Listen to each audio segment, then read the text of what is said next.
విక్రమాదిత్యుడి కొలువు. ఉజ్జయినిని విక్రమాదిత్యుడనే రాజు పరిపాలిస్తూ ఉన్నాడు. భట్టి అనే అతను విక్రమాదిత్యుడికి మంత్రిగా ఉన్నాడు. ఒకరోజు శాంతిశీలుడు అనే ముని విక్రమాదిత్యుని కొలువుకి విచ్చేశాడు. ఆ ముని రాజుకొక దానిమ్మ పండు బహుకరించాడు. అయితే రాజు ఆ పండును తినలేదు. తన సైనికులకిచ్చి దానిని భద్రపరచుమని ఆదేశించాడు. శాంతిశీలుడు మాత్రం క్రమం తప్పకుండా రాజును దర్శించుకుంటూ ఉన్నాడు. వచ్చిన ప్రతిసారీ రాజుకు దానిమ్మ పండు బహుకరిస్తూ ఉన్నాడు. అయితే రాజు మాత్రం ఎప్పుడూ ఆ పండును తినలేదు. ఇచ్చిన చోటనే ఆ పండును రాజు వదిలివేయటం, సైనికులు దానిని భద్రపరచడం పరిపాటయ్యింది. ఒకరోజు శాంతిశీలుడు ఎప్పటిలాగానే ఆస్థానంలోకి వచ్చి పండు ఇచ్చి వెళ్ళిపోయాడు. రాజు ఆ పండును తన కుమారుడికిచ్చాడు. అతను పండు తినడానికి ప్రయత్నిస్తూ ఉండగా అందులోంచి కొన్ని వజ్రాలు కిందపడ్డాయి. అది చూసిన రాజు ఆశ్చర్యపడి సైనికులు భద్రపరిచిన పండ్లన్నిటినీ తీసుకురమ్మని ఆదేశించాడు. అవి తీసుకువచ్చిన తరువాత వాటిని పగలగొట్టమన్నాడు. అన్నిటినుంచి వజ్రాలే బయటికొచ్చాయి. రాజుతో సహా అందరూ ఆశ్చర్యపోయారు. రెండవ రోజు శాంతిశీలుడు ఆస్థానానికి వచ్చి పండ్లు బహుకరించాడు. అప్పుడు విక్రమాదిత్యుడు, శాంతిశీలా, ప్రతిరోజూ నువ్వు పండును నాకు బహుకరిస్తున్నావు. ఇందుకు ప్రత్యేక కారణమేమైనా ఉందా? నీకేదైనా సహాయం నానించి కావాల్సి వస్తే నిశ్చింతగా అడుగు అని అన్నాడు.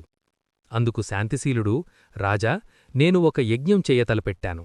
దానిని శ్మశానంలో నిర్వహించాలి. ద్వాదశి రోజున అర్ధరాత్రి నేనందుకు ముహూర్తంగా నిర్ణయించాను. మీరు ఒంటరిగా వచ్చి యజ్ఞ నిర్వహణలో నాకు సహాయం చెయ్యాలి అన్నాడు. విక్రమార్కుడు అంగీకరించాడు. మాట ప్రకారం విక్రమార్కుడు ద్వాదశినాడు శ్మశానానికి వెళ్లాడు. తన కరవాళం చేతితో పట్టుకొని శాంతిశీలుని ముందు నిలబడ్డాడు. ముని యజ్ఞ నిర్వహణలో తల పైకెత్తి రాజువైపు చూసి, విక్రమా, నువ్వు సరైన సమయంలో వచ్చావు. ఇక్కడినుంచి 2 మైళ్ల దూరంలో ఒక మర్రి చెట్టు ఉంది. ఆ చెట్టుమీద అనేక భూతప్రేతాలు జీవిస్తున్నాయి. వాళ్ల నాయకుడు భేతాళుడు. భేతాళుడు ఆ చెట్టుకు శవములా వేలాడుతూ ఉంటాడు. నువ్వు వెళ్ళి ఆ భేతాళుడిని బంధించి తీసుకురా.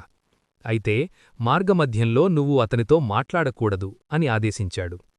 అందుకు విక్రమార్కుడు అంగీకరించి ఒక కాగడా పట్టుకుని చెట్టు దగ్గరికి చేరుకున్నాడు.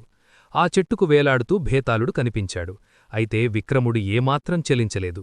చెట్టెక్కి శవాన్ని భుజంపై వేసుకున్నాడు.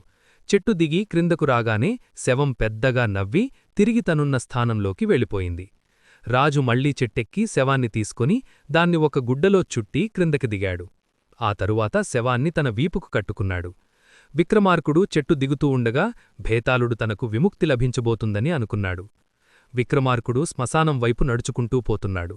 అప్పుడు భేతాళుడు, ఓ రాజా, నేను నీకొక కథ చెబుతాను, శ్రద్ధగా విను అన్నాడు. విక్రముడు మౌనం వహించాడు. భేతాళుడు కథ చెప్పడం ప్రారంభించాడు. విక్రముడు కథను ఆలకిస్తూ ఉన్నాడు. ఈ కథ నచ్చినట్లయితే లైక్ చేసి సబ్స్క్రైబ్ చేసుకోండి. తరువాయి భాగంలో మళ్ళీ కలుద్దాం. ధన్యవాదాలు.